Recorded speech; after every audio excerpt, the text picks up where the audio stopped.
저는 오늘 12월 올싹 새벽 예배를 드리면서 말씀의 제목을 마음이 슬픈 여인에게라는 제목으로 은혜 나누기 원합니다. 사무엘상 1장은 사무엘상 전체를 보여주는 서론적인 그런 부분이에요. 깊은 하나님께서 의미를 던지는 그런 말씀입니다. 그래서 사무엘상 전체를 꼬집어 가지고 두 개의 단어를 통해서 흐름을 이어가는데 그 첫 번째 단어는요, 시기라는 단어입니다. 시기. 또 두 번째 단어는 마음이에요. 마음.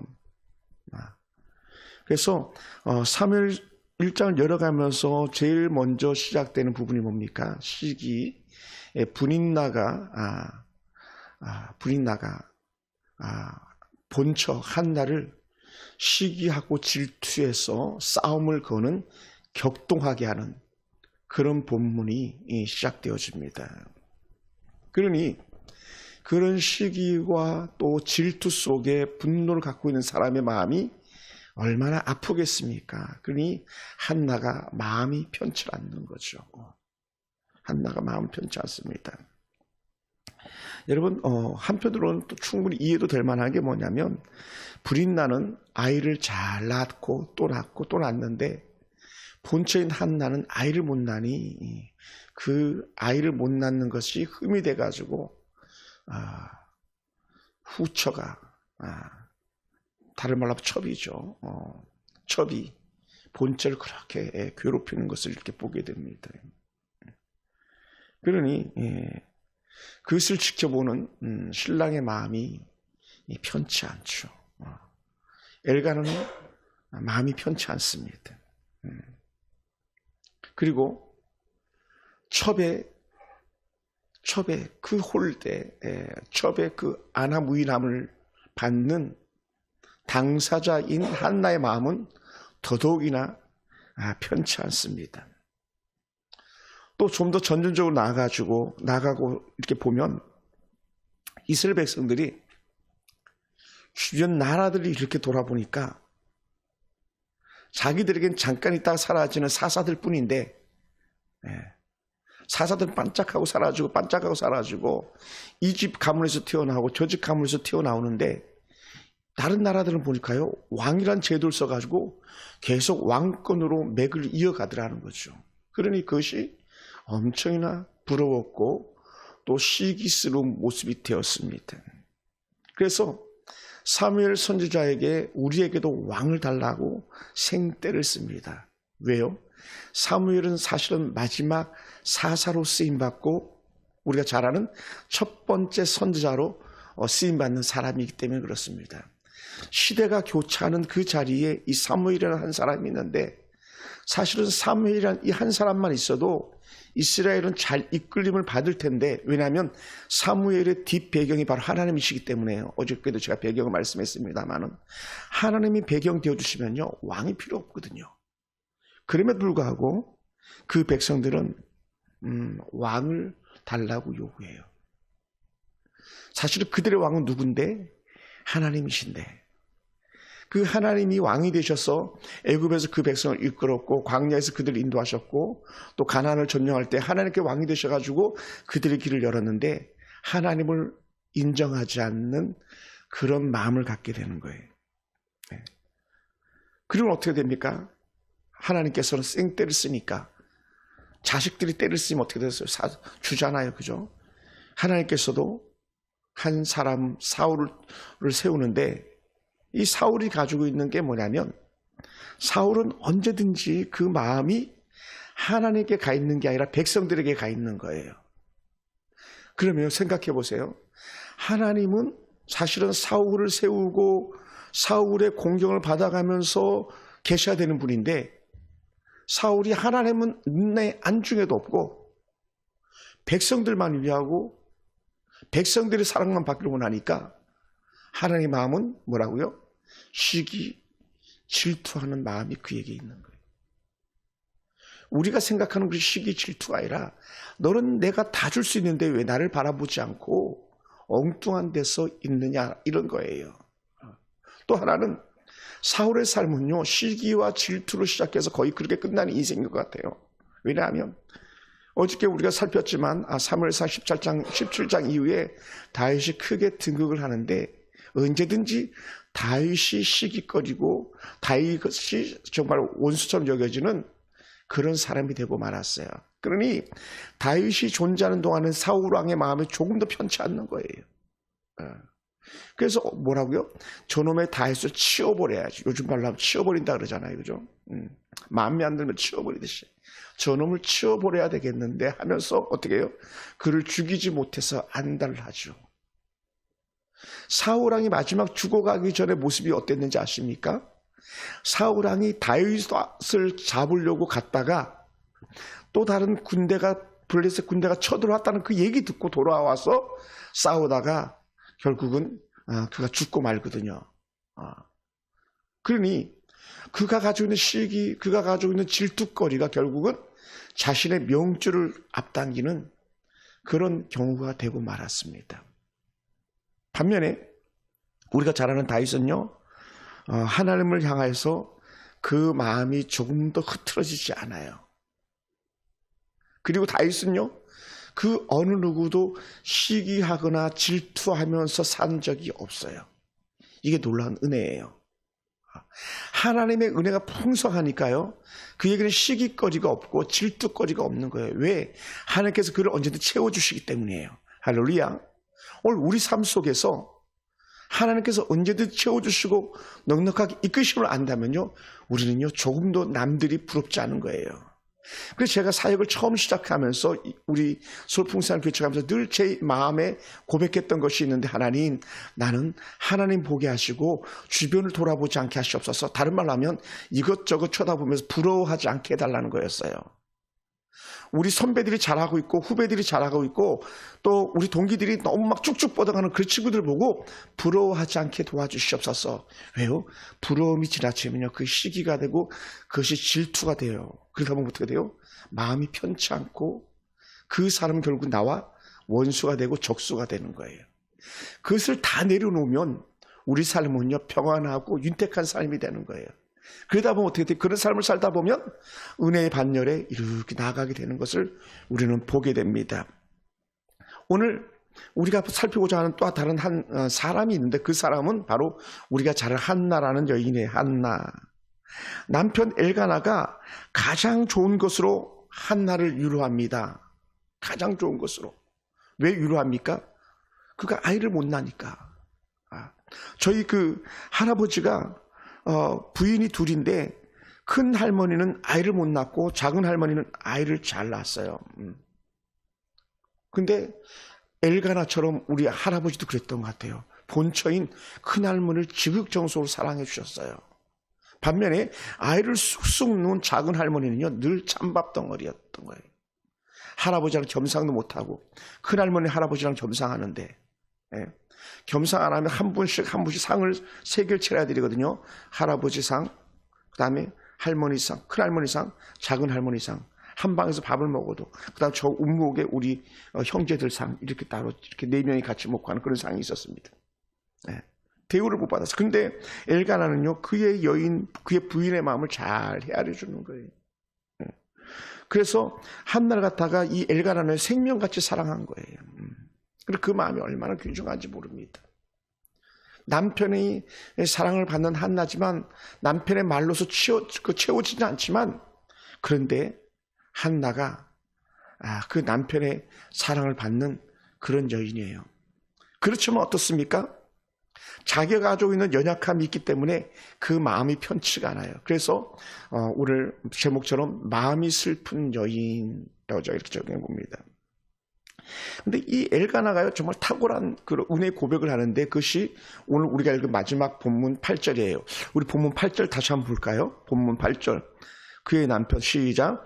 그의 남편 엘가나가 그에게 이르되, 한나여 어찌하여 울며 어찌하여 먹지 아니하며 어찌하여 그대의 마음이 슬프냐. 내가 그대에게 10 아들보다 낫지 아니하냐 하니라.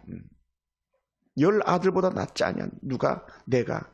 여보, 다른 말로 하면 그런 것 같아요. 괜찮아. 아들 없으면 어때? 내가 아들 열목하고 있잖아. 저 같으면 이렇게 말해야 되죠. 여보, 돈 좀 없으면 어때? 괜찮아. 내가 당신의 마음을 알고 있잖아. 이렇게 갈 수도 있겠죠. 물론 뭐 더 많은 돈을 벌어오고 더 많은 걸 줄 수 있는 남편이라면 더 좋겠습니다만, 교회도 마찬가지. 오늘 우리 권사님 집사님들이 그렇게 말씀해 주시면 되잖아요. 목사님, 교회가 좀 덜 부흥하면 어떻습니까? 제가 있잖아요. 빈자리가 좀 있으면 어떻습니까? 목사님, 제가 있잖아요. 이게 최고 아니겠습니까? 여러분, 1000명이 있는 데를 만족하겠습니까? 10,000명이 찬 데를 만족하겠습니까? 1000명이 차 보세요. 그래도 모자라 보이고요. 10,000명이 차도 그래도 모자라 보이는 거예요. 그런데 어떻게 돼요? 여러분, 한 분 한 분이, 목사님, 제가 있잖아요. 하나님, 우리 교회는 내가 있잖아요. 그러면요, 하나님의 마음이 큰 애가 되고 위로가 될 거예요.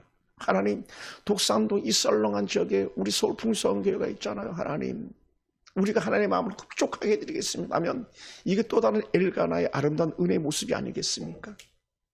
자녀들에게도 마찬가지. 얘야, 아빠가 있잖아. 저희 아버님이 하셨던 것처럼, 아버님이 제게 해주셨던 위로의 말, 괜찮아. 엘가나가, 여보 괜찮아. 내가 있잖아. 근데요, 이 엘가나는요, 여보 내가 있잖아가 아니라 그 앞에 본문에서 이미 한나에게는요, 브린나와 비교할 수 없을 만큼 많은 것을 주었다고 말해요. 2배로 주었다 그러잖아요. 갑절로 주었다 그러잖아요. 그러니 이것을 시기하고 질투하는 브린나는 그 눈꼴이 살아왔던 거겠죠.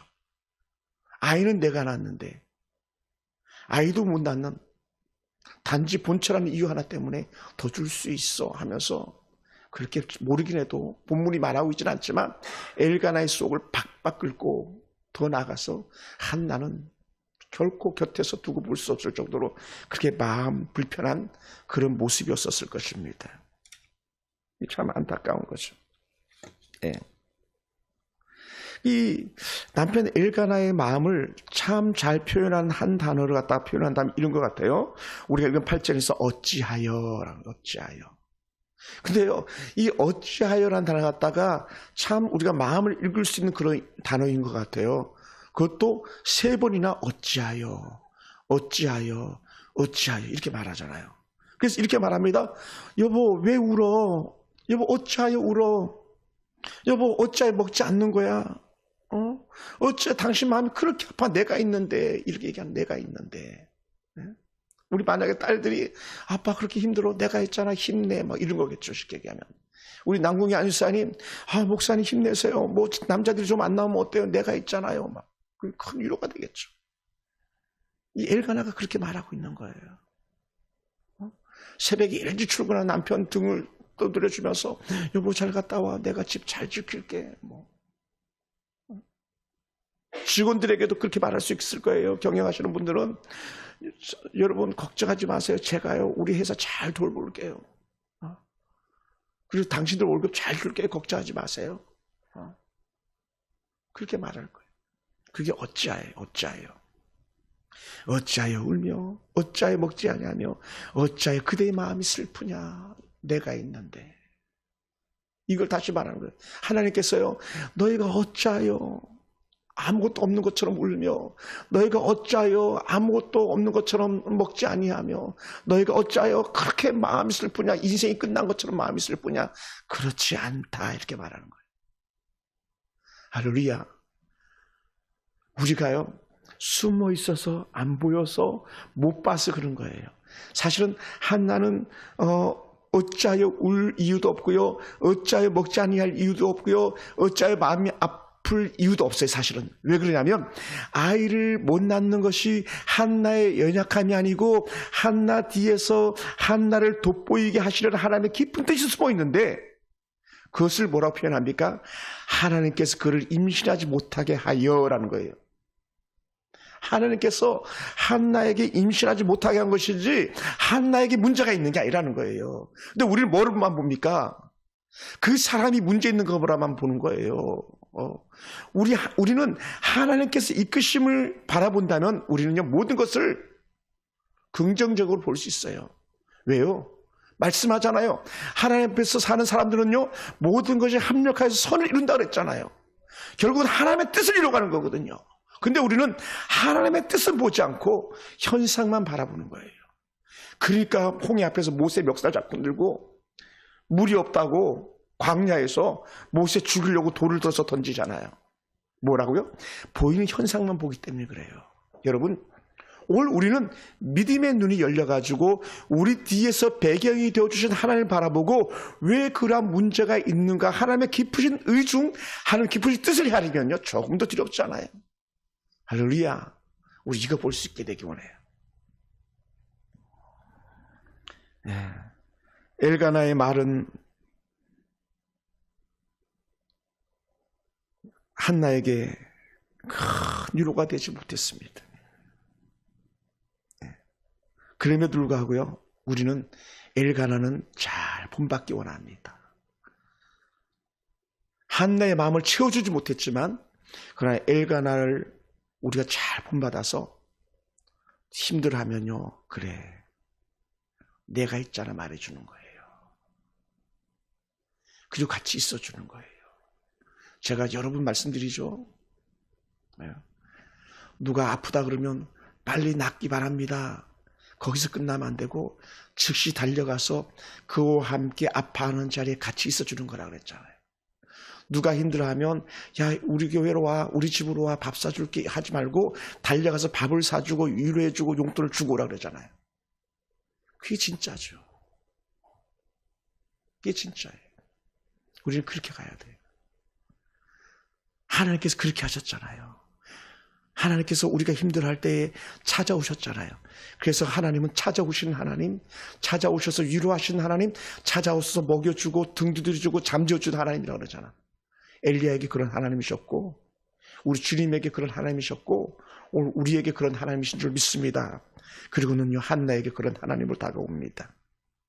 그래서 열아들보다 낫다라고 평가하는 이런 엘가나의 마음을 우리가 가질 수 있겠습니다. 또 꼭 그렇게 갖게 되길 원합니다. 지금 누가 여러분의 마음을 만져주는 이가 있습니까? 여러분, 사람은 한계가 있지만 하나님께서 여러분의 마음을 어루만져 주실 수 있게 되길 원합니다. 하나님은요 위로의 하나님입니다. 그래서 하나님은 그 백성들 위로하라고 그렇게 말씀했어요. 그 포로로 끌려가고 나라가 산산조각이 날 그런 이스라엘 남유다 땅을 바라보면서 이사야 선지자는요 내다보았죠. 그리고는 하는 말이 뭡니까? 위로하라, 위로하라, 내 백성을 위로하라 그랬어요. 불과 많은 시간이고 짧은 시간인데 100여 년 후에 나라가 완전히 박살날 것을 바라본 이사야 선지자를 통해서 하나님이 하실 말씀은 얘야 저 백성을 위로하라 라고 해요. 그리고는 그 위로가 언제 왔습니까? 예수님을 통해서 이 땅 위로자로 와주신 거예요. 인카네이션, 성육신 하신 거예요. 뭐라고요? 우리를 위로하기 위해서. 우리가 해결할 수 없는 문제를 해결해 주시기 위한 위로자로 우리 가운데 오셨어요. 우리의 답답하고 우리의 절망적인 상황의 마음을 위로하시기 위해서 우리 주님께서는 이 땅에 오셨던 것이죠. 할렐루야. 사랑하는 성도 여러분, 그러다 보니 이 한나가 가지고 있는 표현, 엘가나의 위로가 얼마만큼이나 큰 위로가 되지 않았음을 알 수 있는데 그것을 우리 이 본문을 보면 압니다. 10절이에요. 10절 한번 볼까요? 10절 아주 짧지만 우리가 마음을 담을 수 있는 말씀입니다. 한번 읽어보죠. 시작. 한나가 마음이 괴로워서 여호와께 기도하고 통곡하며. 한나가 마음이 괴로워서 여호와께 기도하고 통곡했다는 거예요. 그러니까요, 마음이 괴로울 때 우리가 해야 될 하나의 원칙이 있다는 것은요, 하나님 앞에 통곡하고 하나님 앞에 기도하는 거예요. 물론 주변 사람들 통해서 우리가 위로받고 주변 사람들을 통해서 우리가 조언도 받고 주변 사람들을 통해서 이렇게 갈 길을 밝게 보여주는 은혜도 누릴 수 있지만 결국은요 완전한 해결자는 하나님이신 거예요. 할렐루야. 그래서 하나님께서 우리 마음을 위로하기 원하고 하나님 앞에서 우리가 통곡할 때에 하나님의 은혜의 응답이 우리 가운데 있길 원합니다. 할렐루야. 사람의 말, 남편의 그 아름다운 속삭임도요 한나의 마음을 만지지 못했습니다.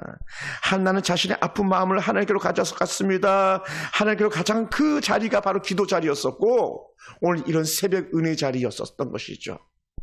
오늘 우리가 기억할 수 있기 원합니다. 여러분은 마음이 답답하고 괴로울 때에 어디로 가십니까? 그리고 여러분은 마음이 답답하고 답답하고 괴로울 때에 어디서 위로받고 어디서 세임받아서 벌떡벌떡 일어나셨습니까? 저는 사역을 이렇게 하면서 때로는 힘에 겨울 때에 또 하나님 은혜가 필요할 때 찾아가는 것이요. 최근에는 천마산에 해마다 이렇게 가서 천마산 기도원, 또 강남 금식 기도원, 예전에는 오살리 금식 기도원, 예전에 북한산, 예전에 또 도봉산이었었지만 지금은 천마산 기도를 가끔 이렇게 갑니다. 혼자 훌쩍 떠나서 그곳에서 하나님을 만납니다. 그곳에 이 팔도 났고 하나님 은혜를 받고 그곳에서 하나님의 능력을 경험하라는 메시지도 받아가지고 오고 한나가 어디서요? 성전에서 위로를 받습니다. 12월 우리가 열어가면서 마음이 슬픈 여자라고 말하는 이 한나의 마음을 우리가 헤아리고 우리가 위로받고 위로한 자로 쓰임받기 원합니다. 볼까요? 1장 15절이에요. 1장 15절이 이렇게 표현합니다.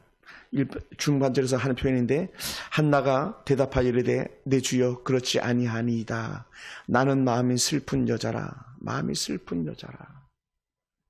여러분, 마음이 슬픈 여인에게 필요한 것은 하나님이에요. 또 마음이 슬픈 여인에게 찾아오시는 것은 하나님의 위로예요. 지금까지 살아오시면서 얼마나 많은 힘겨운 날들을 살았습니까?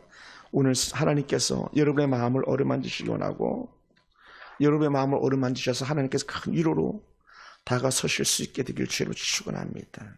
그래서 오늘 이 새벽에 때로는 부족하고 모자라는 것처럼 보여도 은혜로운 치료자, 회복자 되시는 우리 하나님께서 여러분의 마음을 어루만져 주시길 주로 축원합니다.